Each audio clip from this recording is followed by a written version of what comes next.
Good morning students. बेटा हम history का 6 chapter weavers, iron smelters and factory owners के बारे में जान रहे थे। ये चैप्टर हमने पूरा कर दिया है। इसके जो एक है पैसेज बेस्ड क्वेश्चंस है, इसके अंदर ये एक पैराग्राफ है, इसमें जैसे टिस्को कंपनी किस तरह से खोली गई थी उसके बारे में है, तो इसको आप इंग्लिश में रीड कर लेना। मैं आपको सिर्फ हिंदी में बताऊँगी कि उस समय में इन दिस ईयर 1904 के अंदर 1904 के अंदर क्या हुआ था कि किस तरह से हमारे टिस्को कंपनी खोली गई थी, उसकी एक कहानी है। तो साल 1904 की बात है, अप्रैल के महीने में अमेरिकी वैज्ञानिक कौन से थे? Charles weld. कौन सा? चार्ल्स वेल्ड, ये अमेरिकी वैज्ञानिक हैं।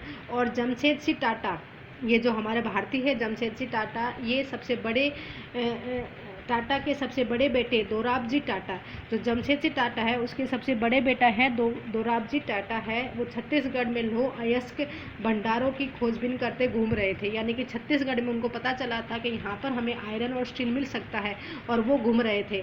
वे भारत में एक आधुनिक लौह एवं इस्पात संयंत्र लगाने के लिए अच्छे लौह अयस्क भंडार की तलाश में कई महीने तक काफ़ी सारे पैसे खर्च कर चुके थे, यानी कि वो कई महीने तक वहाँ पर घूमे और बहुत सारे रुपये खर्च भी कर दिए गए कि हम यहाँ पर आयरन एंड स्टील को प्रोड्यूस करना चाहते हैं।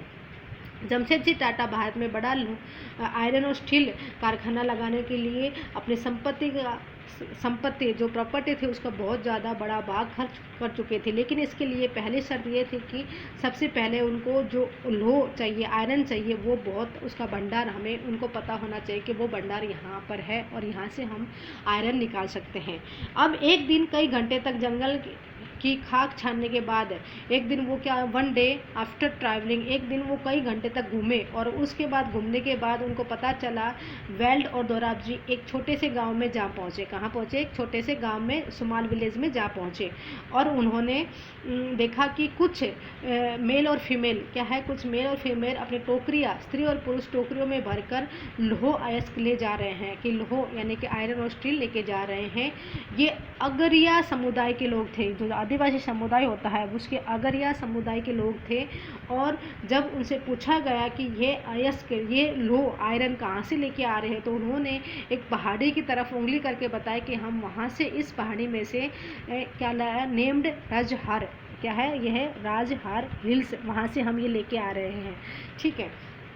उसके बाद पहाड़ी की तरफ उंगली की। वेल्ड और दोराबजी घने जंगल में होते हुए काफ़ी देर बाद थक कर उस पहाड़ी पर पहुंचे। पहाड़ी के अध्ययन करें, पहाड़ी को उन्होंने देखा, पूरा रिसर्च करा, और वेल्ड ने बताया कि उन्हें जिस चीज़ की तलाश थी वह उन्हें मिल चुकी है।